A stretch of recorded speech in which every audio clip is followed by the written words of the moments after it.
Hey everyone, Recap Genius here. Today I'm going to explain a 2011 psychological thriller film called The Skin I Live In. Spoilers ahead, watch out and take care.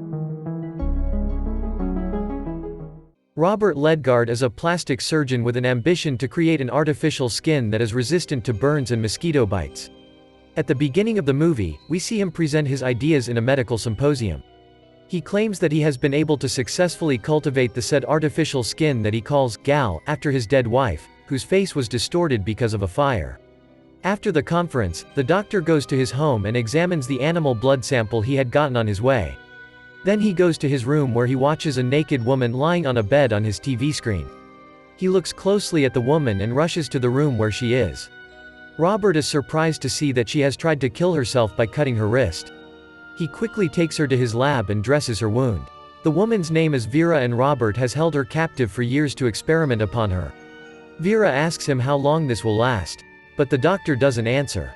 Robert lives in his secluded estate with his housemaid Marilia, Vera, and some other servants.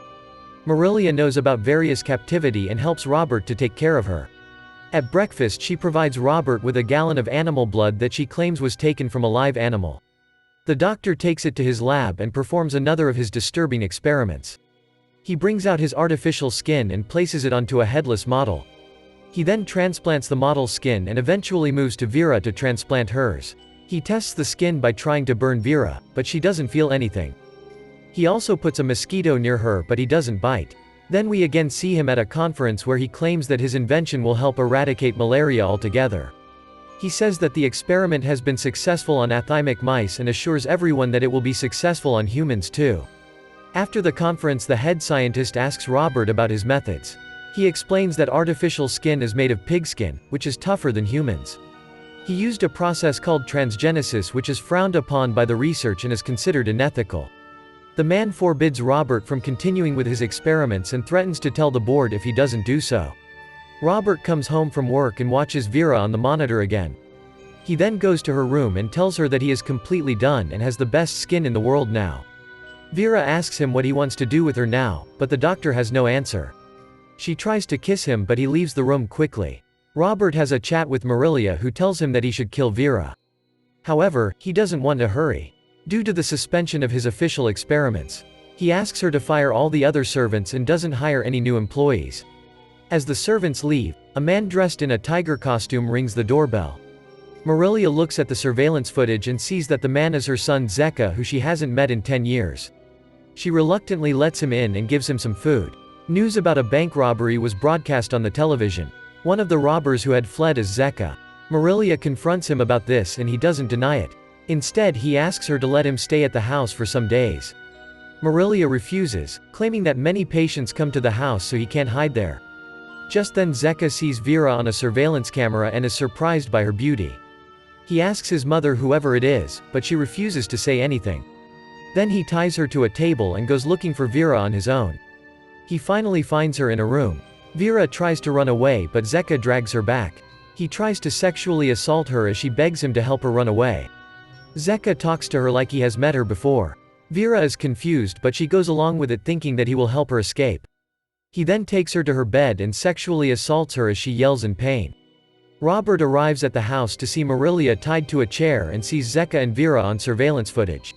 He rushes to the room, shoots Zeka dead, and hugs Vera in relief. Later Marilia cleans the bloody bed sheets when she tells Vera that Zeka and Robert were brothers, but none of them knew this. Marilia had Zeka with a servant and Robert with Mr. Ledgard, who she used to work for, but she never told the two that they were brothers. Robert still doesn't know that she is his biological mother. Later, Vera asks Marilia how the man who assaulted her knew her. Marilia assumes that he had mistaken her for Robert's wife Gal, who looks identical to her. Robert and Zeka had polar opposite childhoods. Robert grew up in a wealthy household and became a doctor while Zeka grew up in the streets as a criminal. Robert and his wife Gal were a happy couple with a daughter named Norma. Until one day Zeka came to their home looking for Marilia, who let him stay at the outhouse. Zeka met Gal, and the two instantly fell in love. They ran away from the house in a car but got into an accident midway. Zeka ran away from the burning vehicle, leaving Gal behind. When Robert found her, she had severe burns all over her body. He saved Gal's life but her face was distorted. Robert took care of her day and night. He even removed all the mirrors from the house so she wouldn't be able to look at herself. However, he wasn't successful in bringing her face back. One day, Gal heard her daughters sing in the front yard. She went to take a look at her but saw her reflection in the window. Startled and saddened by her own appearance, she jumped from the window and took her own life. Her body dropped in front of Norma, traumatizing her for life. Marilia then says that Norma too committed suicide by jumping off a window. Later that night Vera and Robert have intercourse. However, Vera claims that the man from earlier had really hurt her, so the doctor stops. The two snuggle with each other and Robert promises to let Vera roam around the house from the next day, while she promises that she will never leave him. Later, Robert dreams about his daughter's death.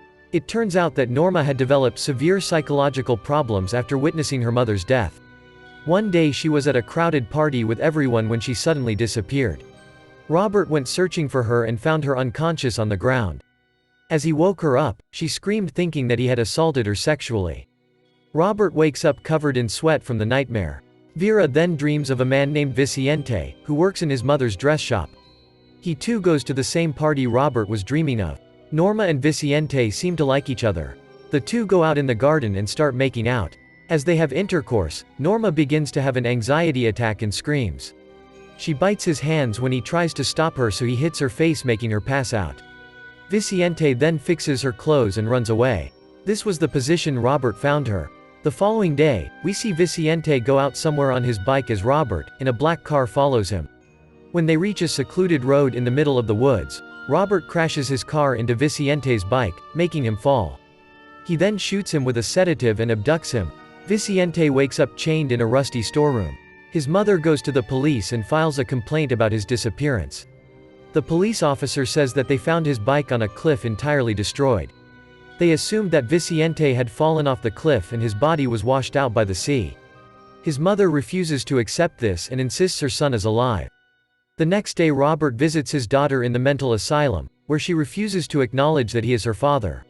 She has developed a fear of all men and only cooperates with female nurses. Vicente has been in the rusty storage place for days. The bucket of water provided to him is finished and he hasn't eaten anything. One day Robert comes into the storeroom. Vicente is happy to see a human finally and begs him for help. However, Robert bathes him with water from a pipe. A few days later, Norma commits suicide. Robert shaves Vicente's face and knocks him out. He then takes him to his surgical lab. He also invites other doctors and creates a fake statement of consent to perform vaginoplasty on Vicente. He wants to convert Vicente fully into a girl. The doctors performed the surgery on him, and it was successful. After the surgery, Vicente looks at himself in the mirror. Robert gives him several vaginal dilators to help him recover and checks him regularly. With the hope that one day he will let him free, Vicente obliges to everything Robert says. Years pass, and now Vicente has changed into Vera. The Vera we have seen since the beginning of the movie is actually Vicente. When Vicente was finally turned into Vera, she tried to run away. When she was stopped, she wanted to kill herself but was saved by Robert. When Vera was first brought into the house, Marilia had not been working there for 4 years. Robert then called her back to take care of her. He orders her not to unlock her and to call him if there's any problem. Cut to present times. Marilia is unhappy about Vera roaming around the house freely, but Robert dismisses it. He even allows Vera to go shopping with Marilia. Later that day, a colleague of Robert's comes to his home to show him a newspaper with Vicente's picture in it. He remembers doing vaginoplasty on him and accuses Robert of lying to him about Vicente's consent. Just then Vera appears there and defends Robert, claiming that she did the vaginoplasty because she wanted to be a woman. The colleague then leaves and Robert thanks Vera for protecting him. That night the two are making out when Robert sends her down to get lube. Vera finds a gun while searching for it and brings it up. She points the gun at Robert and he is left speechless. He reminds her of her promise, but Vera says that she lied and shoots him. The doctor is finally dead. Downstairs, Marilia hears the gunshot and rushes to their room, only to be shot by Vera. She then changes her clothes and flees from the scene with some money. Next we see her getting out of a taxi in front of Vicente's mother's dress shop. She goes inside and looks around. When she comes across her mother, she greets her with teary eyes. Vicente's lesbian colleague and crush, Cristina, is there too. She tells Cristina that she is Vicente and about her sex change surgeries. The movie ends as Vera tells her mother that she is Vicente. If you like this type of content, please consider subscribing, turn on notifications and leave a like to help the channel grow. Thank you for watching.